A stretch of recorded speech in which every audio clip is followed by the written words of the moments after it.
Jesus curou, adolescente livre de vício em drogas, congregação cristã no Brasil, o grito de socorro no silêncio da noite. A chuva batia forte nos telhados de zinco do bairro periférico de São Paulo, enquanto o vento uivava como um lamento entre as ruas esburacadas. Dentro de um barraco de madeira improvisado, Lucas, um adolescente de 16 anos, tremia não pelo frio, mas pela abstinência. Seu corpo, já fragilizado por meses de uso constante de crack e maconha, agora se contorcia em dor. As mãos suadas apertavam o colchão surrado, e os dentes rangiam enquanto ele tentava, em vão, ignorar as vozes que sussurravam em sua mente. Você nunca vai sair dessa. É fraco. Não adianta tentar. Do lado de fora, sua mãe, Dona Maria, ajoelhada no chão de terra batida, chorava em silêncio. Ela já havia tentado de tudo. Clínicas públicas lotadas, promessas vazias de traficantes que juravam ajudar o garoto, e até mesmo ameaças de internamento forçado. Mas nada adiantara. Até que naquela noite, enquanto as lágrimas escorriam por seu rosto marcado pelo cansaço, ela lembrou das palavras de uma vizinha, irmã na congregação cristã no Brasil: Jesus opera milagres. Leve seu filho lá. Com as mãos trêmulas, Dona Maria pegou o velho celular e descou o número do presbítero José, um homem de fé inabalável que liderava a congregação local. A voz do outro lado da linha era calma, mas firme. Irmã Maria, o Senhor conhece sua dor. Traga o Lucas amanhã à noite, às 19h30. A igreja estará de portas abertas. Não tenha medo. O primeiro passo rumo à libertação. No dia seguinte, o sol mal havia nascido quando Lucas acordou com um gosto amargo na boca e uma dor latejante nas têmporas. Sua mãe, com olhos inchados de tanto chorar, serviu-lhe um café simples com pão duro, mas desta vez, havia algo diferente em seu olhar, uma centelha de esperança. Filho, hoje nós vamos à igreja. Não é para você se curar sozinho. É para você conhecer alguém que pode te curar. Lucas riu amargamente, coçando os braços cheios de marcas. Mãe, já fui em igreja antes. Padre benzeu, pastor orou, nada adianta. Essa tal congregação não vai ser diferente. Dona Maria segurou sua mão com força. Essa não é qualquer igreja, meu filho. Lá, as pessoas não só oram, elas vivem o que pregam. O presbítero José já viu muitos jovens como você saírem desse poço. E se Deus puder te libertar, por que não tentar? O argumento doeu mais do que qualquer sintoma de abstinência. Porque no fundo Lucas queria acreditar. Mas o medo de falhar novamente era paralisante. A chegada à congregação cristã no Brasil. Às 19h, mãe e filho entraram pela porta de madeira escura da congregação cristã no Brasil, localizada em um prédio simples, sem luxos, mas cheio de uma energia que Lucas nunca havia sentido antes. O som dos hinos cantados à capela por vozes uníssonas ecoava pelas paredes brancas. Não havia banda, nem holofotes, nem palmas ensaiadas, apenas adoração pura. Dona Maria conduziu o filho até um banco de madeira no fundo do salão. Lucas, incomodado, cruzou os braços e olhou ao redor. Viu famílias inteiras, idosos de mãos dadas, jovens sorridentes, e alguns rostos que, como o seu, carregavam cicatrizes da vida. Mas havia algo nos olhos daquelas pessoas, paz. De repente, um homem de estatura média, cabelos grisalhos e um sorriso sereno, aproximou-se. Era o presbítero José. Seja bem-vindo, Lucas. Fico feliz que você veio. Lucas tentou disfarçar o desconforto. Tá, mas não sei se isso vai adiantar alguma coisa. O presbítero sentou-se ao seu lado, sem pressa. Filho, você não precisa ter fé agora. Basta estar aqui. Deus já sabe o que você está passando. Ele te viu ontem à noite, quando você pensou que ninguém mais se importava. Ele te viu quando você chorou sozinho. E ele te trouxe até aqui. As palavras foram como um soco no estômago.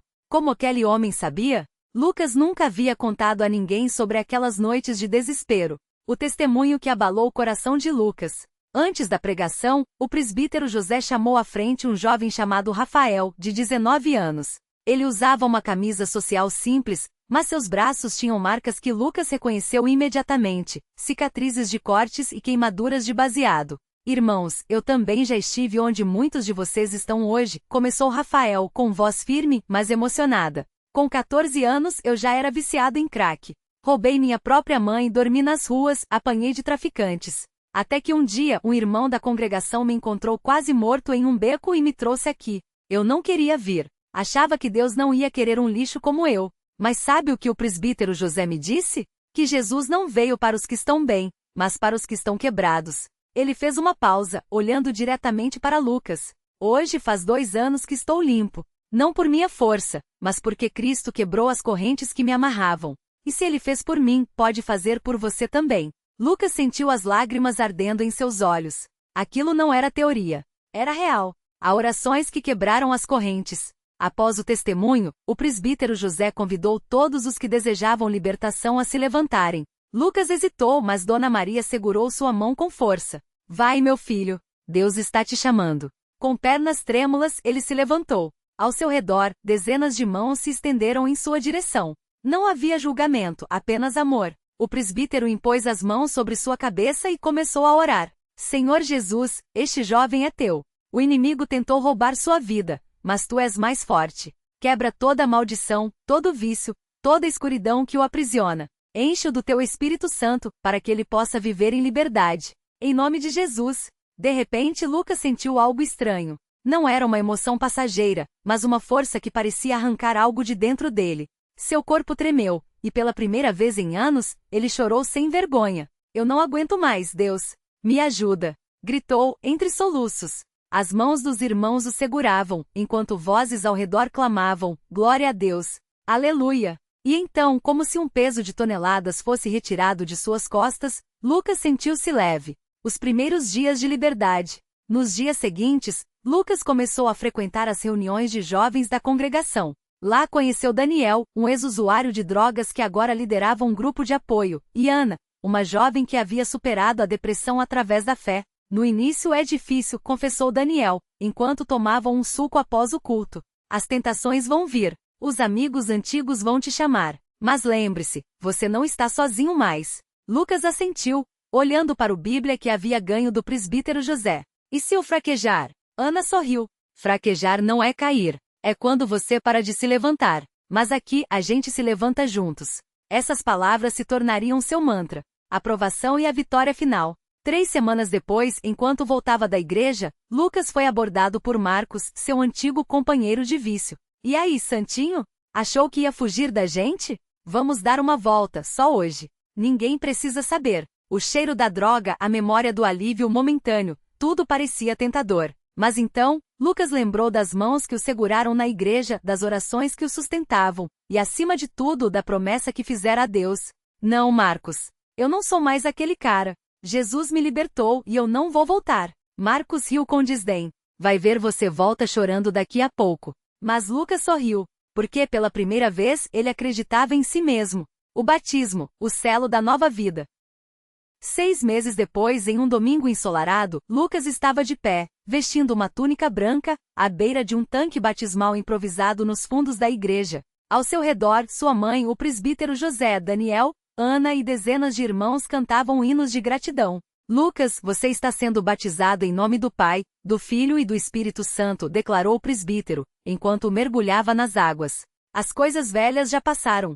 Eis que tudo se fez novo. Quando emergiu, Lucas não era mais o mesmo. O vício havia sido quebrado. A vergonha substituída por propósito. O medo vencido pela fé.